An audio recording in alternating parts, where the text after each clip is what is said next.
Bandarban cantonment public school ও কলেজের একাদশ শ্রেণীর শিক্ষার্থীদেরকে আজকের অনলাইন ক্লাসে স্বাগত জানাচ্ছি। সুপ্রিয় শিক্ষার্থীরা, আশা করি সবাই ভালো আছো। আজকে আমরা ইসলামের ইতিহাস ও সংস্কৃতি প্রথম পত্রের পঞ্চম অধ্যায়ের আব্বাসী খিলাফতের প্রথম খলিফা আবুল আব্বাস আস-সাফফা সম্পর্কে আলোচনা করব। আবুল আব্বাস আস-সাফফা তিনি হচ্ছে আব্বাসী খিলাফতের প্রথম খলিফা। 749 খ্রিস্টাব্দে কুফার মসজিদে আব্বাসীয় নেতা ইব্রাহিম তাকে খলিফা হিসেবে ঘোষণা করেন এবং 750 খ্রিস্টাব্দে যখন উমাইয়া খিলাফতের পতন ঘটে এবং জাবেদ যুদ্ধে উমাইয়াদের সর্বশেষ খলিফা দ্বিতীয় মারওয়ান পরাজিত ও নিহত হওয়ার পরবর্তীতে তিনি পূর্ণাঙ্গ খলিফা হিসেবে তিনি ক্ষমতা অধিষ্ঠিত হন এবং ক্ষমতা অধিষ্ঠিত হয়ে তিনি নিজে আস-সাফফা একটি আরবি শব্দ। এই শব্দের অর্থ হচ্ছে রক্ত পিপাসু। তিনি উমাইয়াদের বিরুদ্ধে প্রতিশোধ গ্রহণ করার জন্য তিনি দৃঢ়ভাবে তিনি প্রতিজ্ঞাবদ্ধ হন এবং উমাইয়াদেরকে যেখানেই পাওয়া যাবে সেখানেই তাদেরকে হত্যা করা হবে এবং এভাবেই তিনি একটি দৃঢ় এবং কঠোর তিনি প্রতিজ্ঞাবদ্ধ হন এবং তিনি নিজে আস-সাফফা বা রক্ত পিপাসু এই উপাধি গ্রহণ করেন এবং তিনি এই উপাধি গ্রহণ করার পরবর্তীতে আবু ফুটরস একটি জায়গার নাম। এই জায়গায় তিনি 80 জন উমাইয়া নেতাকে বা উমাইয়া সর্দারকে তিনি দাওয়াত করেন এবং দাওয়াত করে তাদেরকে সেখানে তিনি নির্মমভাবে তিনি হত্যা করেন। এভাবেই আস-সাফফা বা রক্ত পিপাসু যে উপাধিটা তিনি গ্রহণ করেন সেই উপাধিটার বাস্তবায়ন শুরু করেন এভাবে নির্মম হত্যাযজ্ঞের মধ্য দিয়ে। এবং তিনি যখন আব্বাসী খিলাফতে তিনি অধিষ্ঠিত হয়ে গেলেন তখন তিনি এই সময় ইয়াজিদ বিন হুবাইরা নামক একজন উমাইয়া ব্যক্তি, উমাইয়া বংশের, তিনি তখন তখনও তিনি ইরাকে একজন শাসনকর্তা হিসেবে প্রতিষ্ঠিত ছিলেন এবং তাকে দমন করার জন্য আবুল আব্বাস আস-সাফফা তার ভাই আবু জাফর আল মনসুরকে তিনি সেখানে প্রেরণ করেন এবং সেখানে তাকে অবরুদ্ধ করা হয়। দীর্ঘ 11 মাস পর্যন্ত তিনি সেখানে অবরুদ্ধ ছিলেন। পরবর্তীতে তিনি নিজের এবং তার পরিবারের তিনি নিরাপত্তার শর্তে সেখানে তিনি আত্মসমর্পণ করেন, কিন্তু যদিও তাকে সেখানে নিরাপত্তা এবং তাকে হত্যা না করার প্রতিশ্রুতি দেওয়া হয়, কিন্তু যখন তিনি আত্মসমর্পণ করার পরবর্তীতে ইয়াজিদ বিন হুবাইরাকে নির্মমভাবে হত্যা করা হয়। এভাবে যেখানে উমাইয়া খিলাফতের লোকদেরকে আব্বাসীয় খিলাফতের বিরুদ্ধে যাকে তারা প্রতিদ্বন্দ্বী মনে করেছেন, যাকে তারা শত্রু মনে করছেন, তাদেরকে সেখানে নির্বিচারে হত্যা করেন। দ্বিতীয়ত আবুল আব্বাস আস-সাফফা তিনি যখন 750 খ্রিস্টাব্দে পূর্ণাঙ্গ ক্ষমতা তিনি যখন পেয়ে যান এবং আব্বাসীয় খিলাফতের একজন খলিফা হিসেবে শাসন ব্যবস্থায় তিনি প্রতিষ্ঠিত হওয়ার পরবর্তীতে এই দীর্ঘ আন্দোলন পরিচালনা করে উমাইয়াদের অবসান ঘটিয়ে উমাইয়া খিলাফতের ধ্বংস বা পতন ঘটিয়ে সেখানে আব্বাসীয় খিলাফত প্রতিষ্ঠার জন্য যারা অবদান রেখেছেন তাদেরকে বিভিন্ন প্রদেশের তাদেরকে প্রাদেশিক শাসনকর্তা হিসেবে নিয়োগ করা হয়, আবার অনেকে আরো বেশি গুরুত্বপূর্ণ পদে নিয়োগ করা হয়। এখানে আমরা দেখতে পাচ্ছি খালিদ বিন বারমাক। এই খালিদ বিন বারমাক একজন আব্বাসীয় খিলাফত প্রতিষ্ঠা করার জন্য তিনি একজন দায়ী হিসেবে ভূমিকা পালন করেন এবং পরবর্তীতে তাকে কোষাধ্যক্ষ পদে নিয়োগ করা হয়।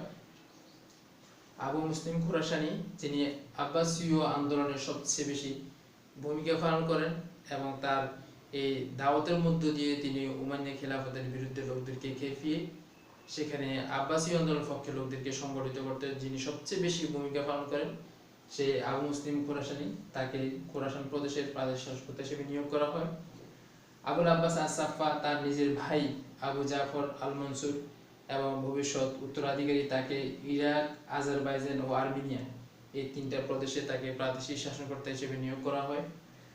এরপর হচ্ছে আব্দুল্লাহ বিন আলী সম্পর্কের দিক থেকে ছিলেন আবুল আব্বাস আস-সাফফার চাচা এবং তিনিও সর্বাত্মকভাবে উমাইয়া খিলাফতের পতন ঘটানোর জন্য তিনি সর্বাত্মকভাবে তিনি সহযোগিতা করেন এবং 750 খ্রিস্টাব্দে উমাইয়াদের সর্বশেষ খলিফা দ্বিতীয় মারওয়ানের বিরুদ্ধে যে জাবেদ যুদ্ধ সংগঠিত হয় সেই জাবেদ যুদ্ধে দ্বিতীয় মারওয়ানকে পরাজিত করা এবং তাকে হত্যা করার সেই কাজটি সংগঠিত করেন আবুল আব্বাস আস-সাফফার চাচা আব্দুল্লাহ বিন আলী।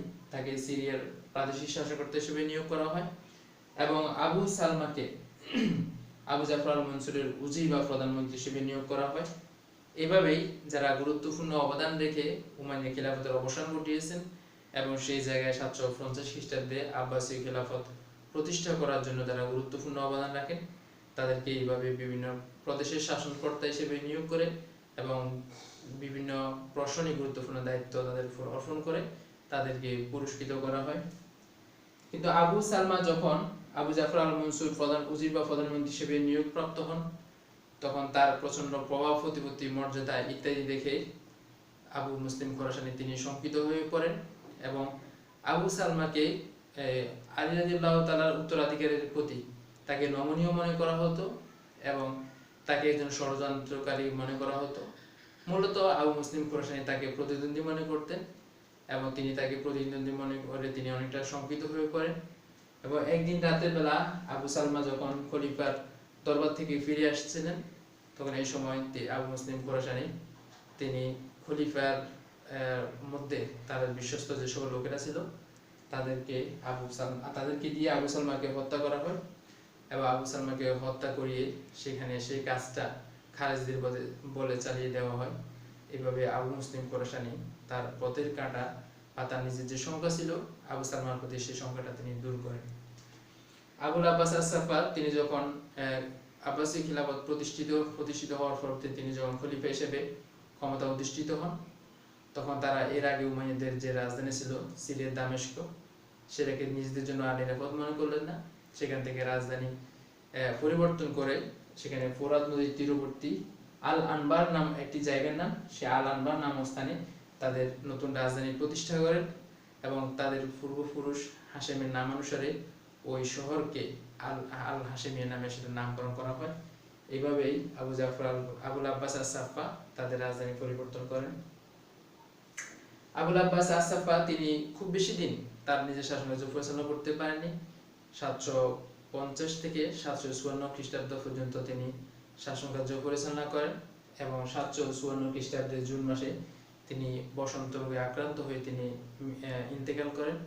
তবে তিনি ইন্তেকাল করার আগে তার নিজের একজন পুত্র সন্তান এবং একজন কন্যা সন্তান থাকা সত্ত্বেও তিনি তার পরবর্তী উত্তরাধিকারী হিসেবে মনোনীত করেন তার ভাই আবু জাফর আল মনসুরকে।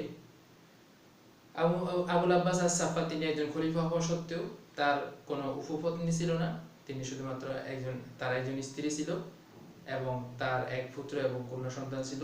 তার কন্যা পরবর্তীতে সেটা আব্বাসীয় খলিফা আল মাহদির সাথে তার বিয়ে হয়।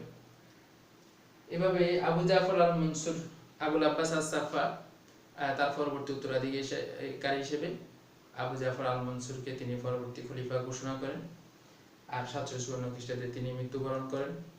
আমরা যদি তার চরিত্র এবং কৃতিত্ব সম্পর্কে মূল্যায়ন করতে যাই, যদি আমরা দেখি তিনি সীমাহীন নৃশংসতা, সীমাহীন তিনি বিশ্বাসঘাতকতা এবং কাউকে কোনো প্রতিশ্রুতি দিয়ে সেই প্রতিশ্রুতি না রক্ষা করার যত ধরনের খারাপ বৈশিষ্ট্য আছে আমরা সকল বৈশিষ্ট্য তার মধ্যে আমরা দেখতে পাই। কিন্তু এরপরেও তিনি একজন সদাশয় একজন চরিত্রবান ব্যক্তি হিসেবে তিনি স্বীকৃতি পেয়েছেন। কিন্তু আমরা যদি আবার অপর দিক থেকে যদি দেখি, তার পূর্বপুরুষদের উপর উমাইয়াদের যে অত্যাচার এবং নির্যাতন এবং তিনি যে সময় আব্বাসীয় খিলাফতের একজন খলিফা হিসেবে দায়িত্বভার গ্রহণ করেছেন, ওই সময় তার নিজের বংশকে ক্ষমতায় প্রতিষ্ঠিত করা এবং তাদের যারা শত্রু আছে, তাদের যারা প্রতিদ্বন্দ্বী আছে তাদেরকে ধ্বংস করার জন্য, তাদের পতন ঘটানোর জন্য, তাদেরকে নির্মূল করার জন্য যে পদক্ষেপগুলো নেওয়া দরকার ছিল, তিনি খলিফা হিসেবে ক্ষমতা অধিষ্ঠিত হয়ে সে সকল পদক্ষেপগুলো গ্রহণ করেন। যদিও সেটা মানবিকতার দিক থেকে সম্পূর্ণ অনুচিত ছিল, যদিও তিনি প্রতিশ্রুতি রক্ষা করেননি এবং বিশ্বাসঘাতক ছিলেন, কিন্তু তিনি যা কিছু করেছেন ওই সময় তার নিজের বংশকে একটি সুদৃঢ় ভিত্তির উপর প্রতিষ্ঠা করার জন্য, তার নিজের বংশের শাসনকে দীর্ঘায়িত করার জন্য তিনি এই সকল পদক্ষেপ গ্রহণ করেছেন। তো তার সময় আমরা একটা উল্লেখযোগ্য কৃতিত্ব দেখতে পাই। তিনি ওই সময় কুফা থেকে দামেস্ক পর্যন্ত তিনি পথে পথে জনসাধারণের কল্যাণার্থে তিনি সেখানে মাইলস্টোন বা মাইল ফলক সেখানে স্থাপন করেন এবং এটা ছাড়াও আরো কিছু কৃষিখাতে কিছু জনকল্যাণমূলক কিছু পদক্ষেপ গ্রহণ করেন এবং তার সময় বিখ্যাত হানাফি মাযহাবের প্রতিষ্ঠাতা ইমাম আবু হানিফা ফিকহ চর্চা শুরু করেন। এভাবে তিনি তার অবদান রাখতে সক্ষম হন। সুপ্রিয় শিক্ষার্থীরা, আজকের ক্লাস এই পর্যন্তই। সবাই ভালো থাকবে এবং সুস্থ থাকবে। আল্লাহ হাফেজ।